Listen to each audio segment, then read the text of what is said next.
Hey, what's up? It's Symphony here. Subscribe to my brother Mr. Creepy as Hell channel, and when you're watching his videos, make sure you stay in one piece. Peace, peace, peace.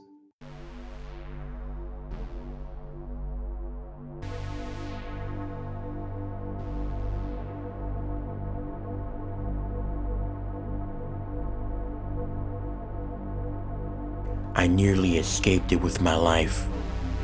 I had to watch my girlfriend get slaughtered right in front of me, and I don't think I'll ever be mentally the same again. For obvious reasons, I'm not going to reveal my name, and I'm not going to reveal my girlfriend's name as well.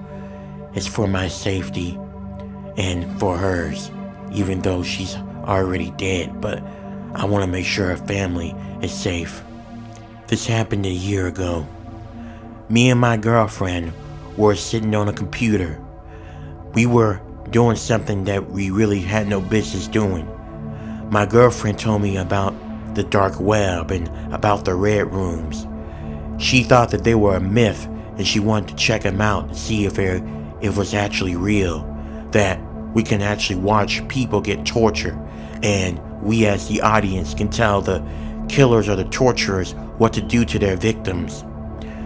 I thought maybe it was a myth, and she thought it was a myth, but we should have just left it alone. The curiosity is what led us to this, and what led to me not having her here no more. We went on the deep web, and we saw a lot of things I'm not going to discuss. That's when we saw the room, the red room. It said click on it, and so we did. Alright, we're gonna finally find out if the red room actually exists. Are you ready, Hunt? I asked my girlfriend. Of course I'm ready. Go ahead, click on it. Let's see. I clicked on the red room with no hesitation, but the moment I did, I instantly regretted. There was a man sitting there, crying and begging viewers to please let him live. We saw that his fingers were cut off. Blood was everywhere, all over him and all over his face. Me and my girlfriend looked at each other with our eyes wide open, holding our hands over our mouth. We couldn't believe that it was real. We can hear the man. Please, just let me live. Please, vote for me to live. I got a wife and I got 3 beautiful kids at home. I can't die. Please, please.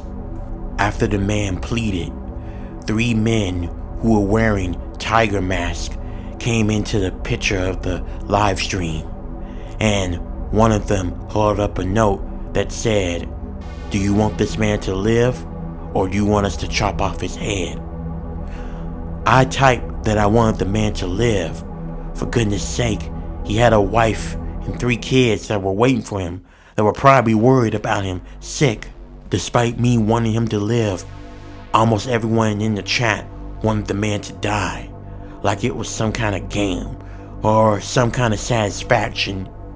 And so the man held up another sign that said, "Well then, we kill."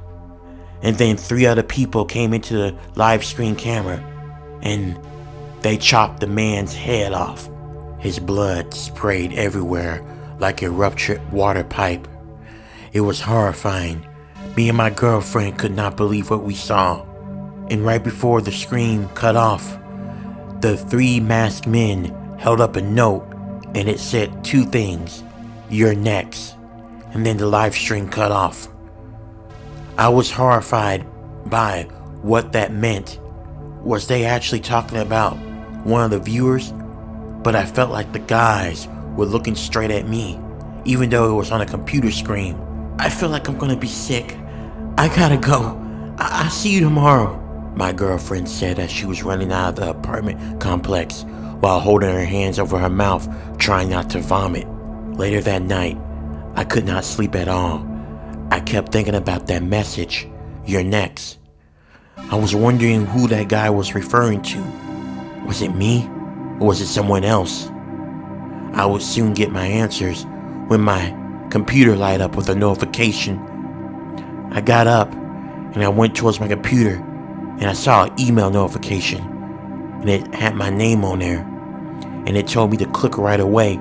I clicked on the link, and I was brought into the red room again. This time, there was a woman who had a little pillowcase over her head. She was crying, but something about the woman looked familiar. It was the clothing. It looked very similar to my girlfriend. But then when she started to cry, I knew it was my girlfriend. I didn't even have to see her face. And then the men came on the camera again with the tiger mask over their face, and they pulled off the pillowcase off the woman, and indeed I can confirm it was my girlfriend. The men were laughing, and that's when they pulled up a sign asking, "What should we do to this woman?" I did everything I could in my power to plead, typing online to let the woman live, that she was my girlfriend. But it seems the chat was really disgusting. They wanted the men to do some horrible things to her before killing her. I'm not gonna get into it, but I think a lot of you may understand what happened. What I saw really traumatized me, and it made my heart break for my girlfriend. I couldn't watch it anymore.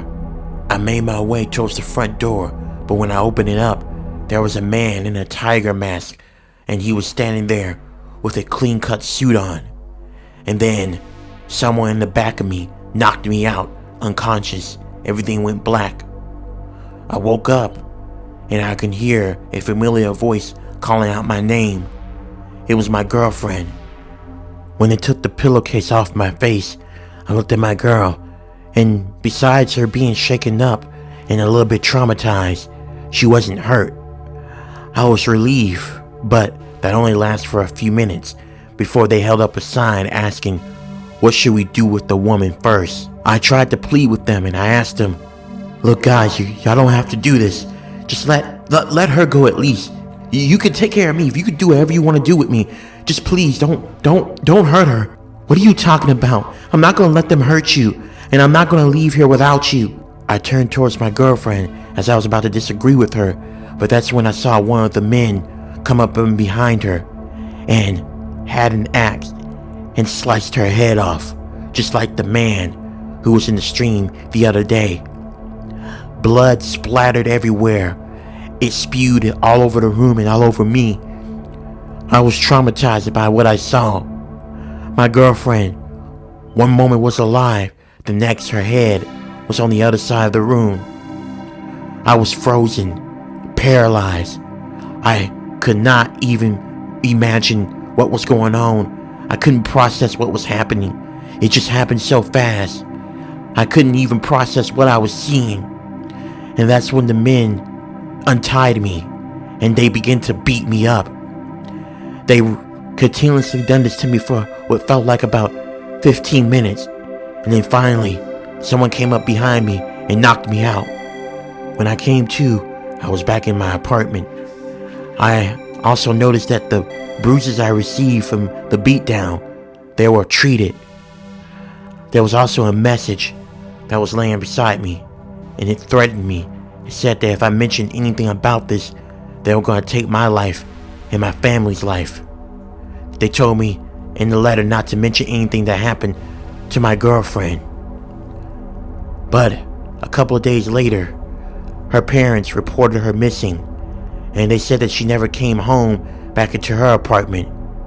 The police questioned me, but they determined that I had nothing to do with her disappearing. I really wanted to tell the officers and the authorities and her grieving parents about what happened, but I'm afraid for my parents' safety and mine. I know I sound like a horrible boyfriend, but I can't afford to lose my parents. I already lost my girlfriend. I just can't believe this happened. Don't ever go on the deep dark web, and don't ever go in the red room, 'cause this could end up being your fate.